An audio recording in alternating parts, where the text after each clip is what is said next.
Good morning बच्चों। आज हम आपकी वर्कशीट नंबर 71 जो आपके हिस्ट्री के चैप्टर नास्तिवाद और हिटलर का उदय में से आई है, जो आपका हिस्ट्री का थर्ड चैप्टर है, उसकी रिवीजन है। और ये छोटे छोटे, मैंने पहले भी कहा है कि सरकार बहुत अच्छा काम कर रही है कि आप लोगों की रिवीजन के लिए वो छोटे छोटे पैराग्राफ चुन रही है, और उन छोटे छोटे पैराग्राफ के को लेकर आपकी जो रिवीजन है वो आसान कर रही है सरकार। तो हम ये पढ़ते हैं आज पैराग्राफ क्या है। इसमें से कुछ प्रश्नों के उत्तर पूछे गए हैं हमारे से। पहले हम इस पैराग्राफ को समझने की कोशिश करेंगे। पहले महायुद्ध ने यूरोपीय समाज और राजनीतिक व्यवस्था पर अपनी गहरी छाप छोड़ दी थी। आप लोगों को पता होगा कि 1914 में पहला विश्व युद्ध हुआ था, जो यूरोप के अंदर ही हुआ था। और यूरोप के अंदर मतलब सभी देश इसमें शामिल हो गए थे, और यूरोप के देशों ने जिन दूसरे महाद्वीपों के देशों के ऊपर कब्जा कर रखा था, उनको भी ना चाहते हुए शामिल कर लिया था। और इसमें बहुत सारे देश तो इसलिए शामिल हुए थे कि इससे कोई फायदा होगा, लेकिन किसी को भी इस विश्व युद्ध का फायदा नहीं हुआ था। ये 4 साल लंबा खिंच गया था। और जो मतलब बहुत सारे जो सैनिक थे वो इस पहले विश्व युद्ध से नाराज थे। तो मेरे ख्याल से जो इसमें सिपाहियों की कम की वो हो रही है, तारीफ हो रही है कि सिपाहियों का जो सम्मान था वो बढ़ गया था। वो इसलिए था कि जो राजनीतिक लोग थे, जो राजनेता टाइप के लोग थे, वो सिपाहियों का इसलिए सम्मान करने लगे थे उनके गुस्से को रोकने के लिए। क्योंकि बहुत जैसे रूस के सैनिक थे, वो भी बहुत सारे लोग मारे गए थे रूस में भी। तो वो भी नहीं चाहते थे वहां के सैनिक भी कि पहला विश्व युद्ध चलता रहे। ऐसे जर्मनी में एक की भी हारी हुई थी, तो जर्मनी के भी जो सैनिक होंगे वो भी दुखी होंगे। तो मतलब जो पहला विश्व युद्ध था उसने पूरे यूरोप के समाज और जो वहाँ की सरकारें थी उसके ऊपर गहरा प्रभाव पड़ा था। सिपाहियों को आम नागरिकों के मुकाबले ज्यादा सम्मान दिया जाने लगा था, क्योंकि इससे सबसे ज्यादा पहले विश्व युद्ध अगर 4 साल पहला विश्व युद्ध लड़ा गया होगा तो सबसे ज्यादा प्रॉब्लम किसको आई होगी? सैनिकों को आई होगी। अब जो राजनीति में के लोग थे, जो सरकारें चलाने वाले लोग थे देश पे, तो मतलब जब पहला विश्व युद्ध जिस जगह पर लड़ा जा रहा था वहां तो सैनिकों को लड़ना था, इसलिए उन सैनिकों के गुस्से से बचने के लिए उनको ज्यादा सम्मान दिया जाने लगा। राजनेता और प्रचारक कह रहे थे ना, इस बात पर जोर देने लगे थे कि पुरुषों को आक्रामक, ताकतवर और मर्दाना गुणों वाला होना चाहिए। मीडिया यानी कि टेलीविजन पर, रेडियो पर खंदकों की जिंदगी का महिमा मंडन किया जा रहा था। कहने का मतलब ये है कि जिस जगह बैठकर आपने देखा होगा कि एक खड्डा टाइप बैरिक होते हैं, यहाँ पर वो छुपकर सैनिक युद्ध को लड़ते हैं, तो वहां का महिमा मंडन हो रहा था। उनको खंदक कहते हैं। यहाँ पर छुपकर बैठकर जो सैनिक होते हैं युद्ध लड़ते हैं, उसको खंदक खंदक बोलते हैं। लेकिन टीवी पे, मीडिया में, यानी कि न्यूज में, टीवी पर और रेडियो पर इनका महिमा मंडन हो रहा था, बढ़ा चढ़ा के बातें कही जा रही थी। लेकिन असली जिंदगी में क्या था? सिपाही इन खंदकों में बड़ी दयनीय जिंदगी जी रहे थे। मतलब खंदकों में वहां पे जब सिपाही लड़ते हुए मर जाते थे, तो उनकी लाशों को चूहे खाते थे। तो बाकी जो जिंदा सैनिक लड़ रहे होते थे, वो इन लाशों को खाने वाले चूहों से घिरे रहते थे। और जो सैनिक थे उनको जहरीली गैस और दुश्मनों की गोलाबारी का बहादुरी से सामना करना होता था, और अपने साथियों को पल पल मरते हुए भी देखना होता था। टीवी पर ये और रेडियो पर ये समाचार में दिखाया जा रहा था कि कैसे सैनिक बहादुरी से लड़ रहे हैं। लेकिन ये असली जिंदगी में जो वो बेचारे अपने दोस्तों की लाशों को खाते हुए चूहों से घिरे हुए थे, वो चीज नहीं बताई जा रही थी। ना ही ये बताया जा रहा था कि कैसे वो दुश्मनों की गोलियों का और जहरीली गैस का सामना कर रहे हैं और अपने ही दोस्तों को, जो साथियों को मरता हुआ देख रहे हैं। ये चीजें टीवी पर नहीं दिखाई जा रही थी। सार्वजनिक जीवन में आक्रामक फौजी प्रचार और राष्ट्रीय सम्मान व प्रतिष्ठा की चाह के सामने बाकी सारी चीजें गौण हो गई थी।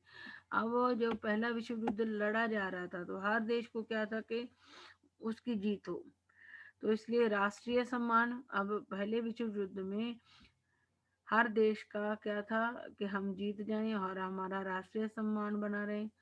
और जो फौजी जीत दिलवाएंगे, तो जीत तो तब दिलवाएंगे ना अगर उनको कोई उत्साह देगा।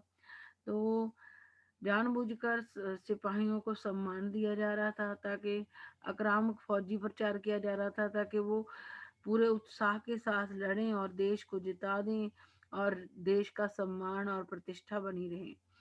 मतलब उस समय ऐसा प्रचार किया जा रहा था जिससे कि फौजी उत्साहित होकर पूरे दमखम के साथ लड़ें और अपने देश को जिता दें। और जो भी कर रहे थे, हर देश के जो राजनेता थे वो ऐसा प्रचार कर रहे थे। मतलब सबको यही था कि पहले विश्व युद्ध में हमारे देश की जीत और हमारे देश का सम्मान बढ़े, इज्जत बढ़े, प्रतिष्ठा बढ़े। यही वो होता है, राष्ट्र के प्रति प्यार होता है।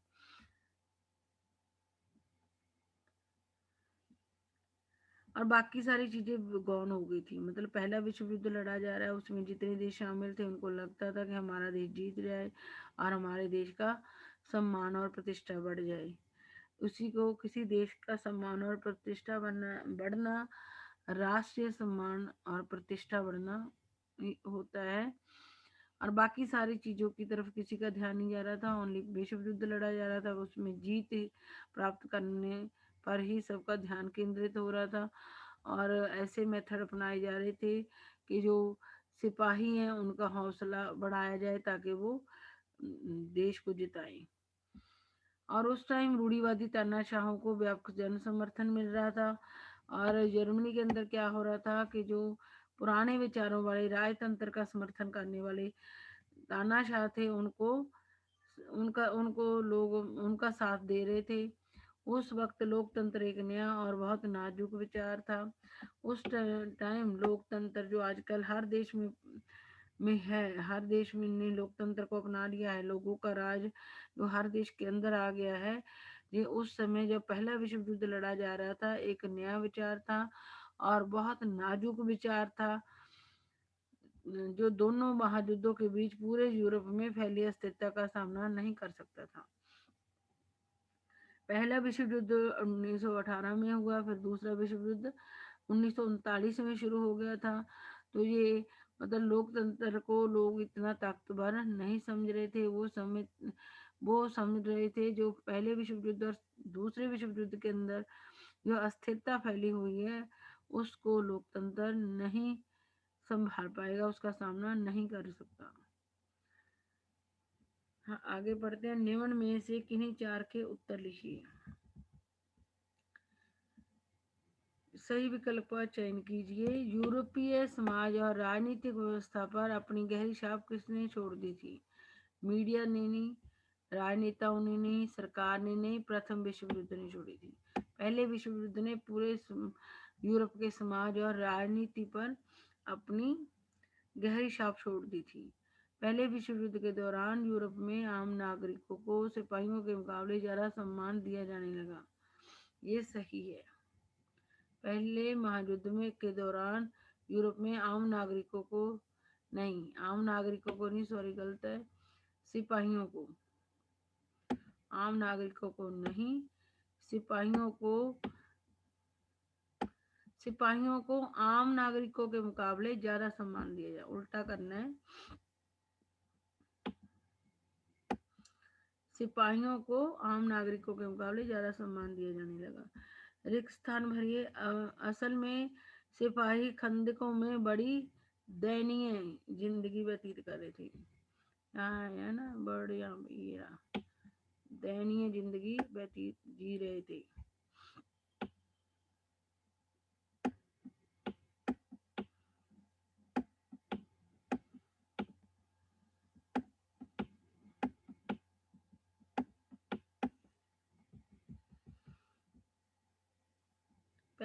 विश्व महायुद्ध में किन की जिंदगी दयनीय थी और क्यों?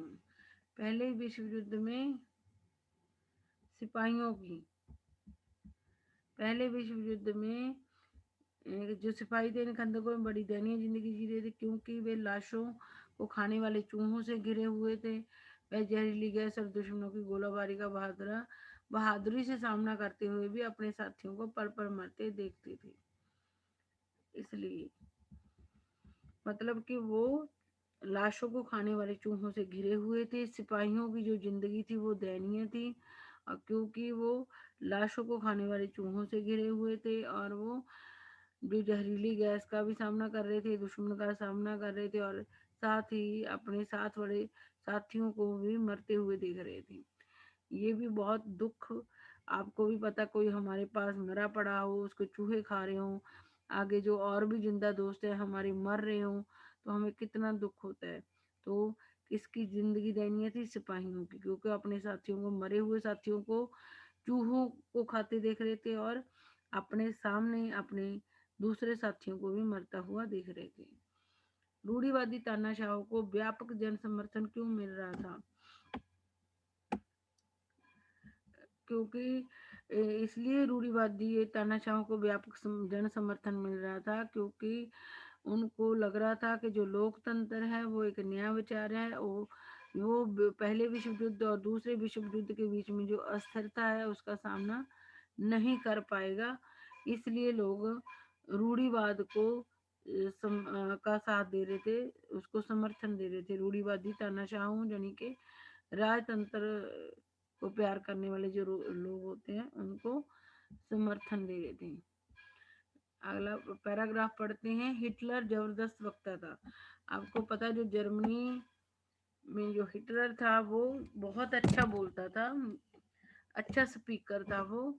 उसका जोश और उसके शब्द लोगों को हिलाकर रख देते थे। मतलब वो ऐसा बोलता था कि लोग हिल जाते थे उसकी बात सुनकर, मंत्र मुग्ध हो जाते थे। वह अपने भाषणों में एक शक्तिशाली राष्ट्र की स्थापना, वर्साई संधि में हुई नाइंसाफी के प्रतिशोध और जर्मन समाज को खोई हुई प्रतिष्ठा वापस दिलाने का आश्वासन देता था। वो जब हिटलर अपने भाषण देता था जर्मनी में, तो वो लोग कहता था कि वो जो जर्मनी देश है या राष्ट्र है उसको वो शक्तिशाली बना देगा। और जो वर्साई की संधि, जो पहले विश्व युद्ध में जब जर्मनी की हार हुई थी, तो मित्र राष्ट्रों ने सारी हार, पहले विश्व युद्ध में हुए नुकसान का सारा जिम्मेवार जर्मनी को ठहराकर उसके ऊपर वर्साई की एक सख्त संधि थोप दी थी, जिसके कारण जर्मनी के लोग अपने आप को, जर्मनी के लोग अपनी इसमें मतलब वो सोच रहे थे कि उनकी इंसल्ट हुई है हारने के कारण। एक तो हार गए हैं वो, प्लस उनके ऊपर सारे विश्व युद्ध, पहले विश्व युद्ध का जो नुकसान हुआ है वो सारी भरपाई जर्मनी से की जा रही है। वो इसको मतलब अपनी इज्जत के ऊपर ले रहे थे कि जर्मनी का वो हुआ है, बेइज्जती हुई है। तो हिटलर वहां के लोगों को समझाता था कि वर्साई की संधि के कारण जो उनके देश की बेइज्जती हुई है, उस बेइज्जती से वो जो नाइंसाफी हुई है उस वर्साई की संधि के कारण, उसका बदला वो मित्र राष्ट्रों से लेगा और जर्मन समाज को खोई हुई प्रतिष्ठा वापस दिलाने का आश्वासन देगा। वे वर्साई की संधि के कारण जो मित्र राष्ट्रों ने सारे पहले विश्व युद्ध का उनके ऊपर हर्जाना डाल दिया था, उसका बदला भी वो जर्मन के लोगों के लिए मित्र राष्ट्रों से वो बदला भी लेगा, और जर्मनी को जो उसने अपनी प्रतिष्ठा खोई है वो उसको वापस दिलाएगा, जर्मनी को शक्तिशाली बनाएगा। वो अपने भाषणों में कहता था लोगों को, और उसका वादा था कि वह बेरोजगारों को रोजगार और नौजवानों को एक सुरक्षित भविष्य देगा। और हिटलर ये भी कहता था कि जो जर्मनी के अंदर बेरोजगार लोग हैं, जिनके पास नौकरी नहीं है, उनको वो नौकरी देगा। जो नौजवान है जर्मनी के, उनको सुरक्षित फ्यूचर देगा, सुरक्षित भविष्य देगा। उसने आश्वासन दिया कि वह देश को विदेशी प्रभाव से मुक्त कराएगा। और जर्मनी के लोगों को हिटलर ने ये भी विश्वास दिलाया कि जो विदेशों का जर्मनी के ऊपर प्रभाव है उससे भी वो जर्मनी को मुक्त करवाएगा। जो विदेशी देशों ने उसके ऊपर, जैसे कि मित्र राष्ट्रों ने उसके जो बहुमूल्य खजाने थे वो ले लिए थे और वो दबाव बना रहे थे जर्मनी के ऊपर।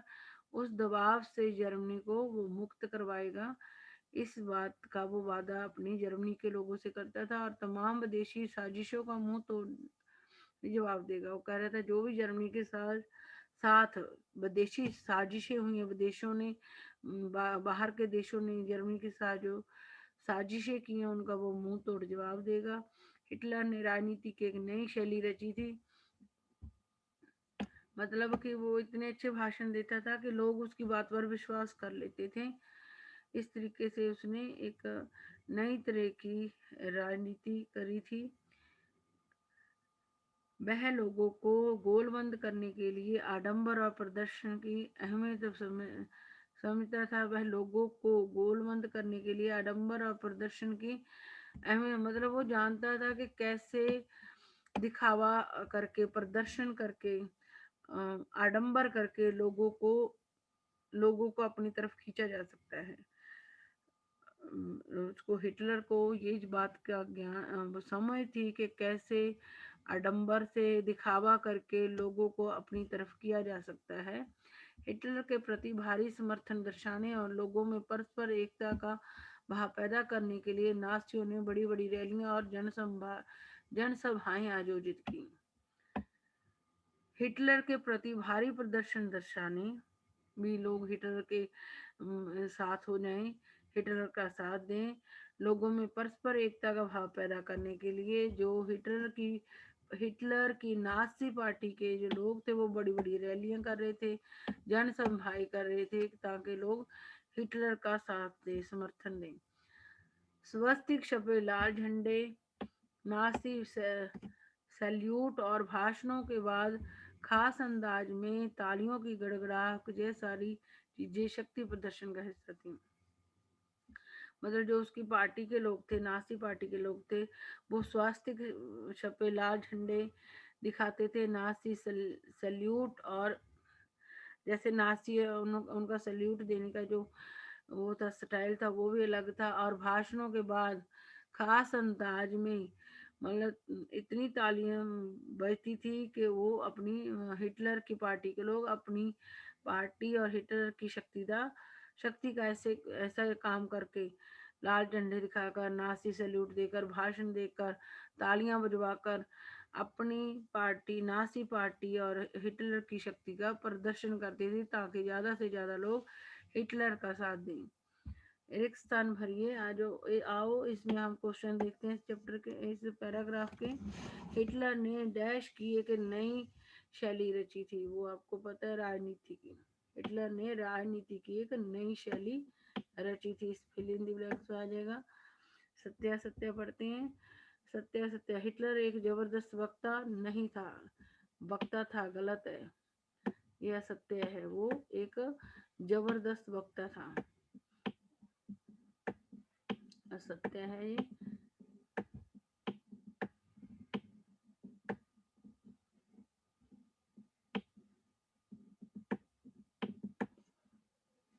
हिटलर के लिए भारी समर्थन दर्शाने के लिए नासियों ने क्या क्या किया। उसका बड़ी बड़ी रैलियां करी, जनसभाएं आयोजित की, स्वस्तिक छपे लाल झंडे, नासी सैल्यूट और भाषणों के बाद खास अंदाज में तालियों की गड़गड़ाहट के द्वारा उन्होंने शक्ति का प्रदर्शन किया। नासियों ने क्या क्या किया। हिटलर के लिए भारी समर्थन दर्शाने के लिए उन्होंने क्या की थी, बड़ी बड़ी रैलियां की थी, जनसभाएं की थी, स्वास्तिक छपे झंडे उन्होंने वो करवाए थे, दिखाते थे वो, और नासी सैल्यूट बजवाते थे, और भाषणों के बाद तेज आवाज में तालियां बजवाते थे। वाक्यों को सही करके पुनः लिखिए। स्वस्तिक छपे लाल झंडे, नासी सैल्यूट और भाषणों के बाद खास अंदाज में तालियों की गड़गड़ाहट, ये सारी चीजें शांति प्रदर्शनी, ये शक्ति प्रदर्शन है। शांति प्रदर्शनी ये शक्ति प्रदर्शन का हिस्सा थी। हिटलर अपने भाषण में क्या क्या वादे करता था। वो कहता था वो राष्ट्र को शक्तिशाली बनवा देगा, वो वर्साई की संधि में हुए ना, जो जर्मनी के साथ वर्साई की संधि द्वारा नाइंसाफी हुई है वो उसका बदला लेगा। और जर्मन को खोई हुई जो जर्मनी की पहले विश्व युद्ध के कारण और वर्साई की संधि के कारण जो प्रतिष्ठा कम हुई थी उसको वो वापस दिलाएगा। उसका वादा था कि वे बेरोजगारों को रोजगार देगा, नौजवानों को सुरक्षित भविष्य देगा। क्या वादे करता था?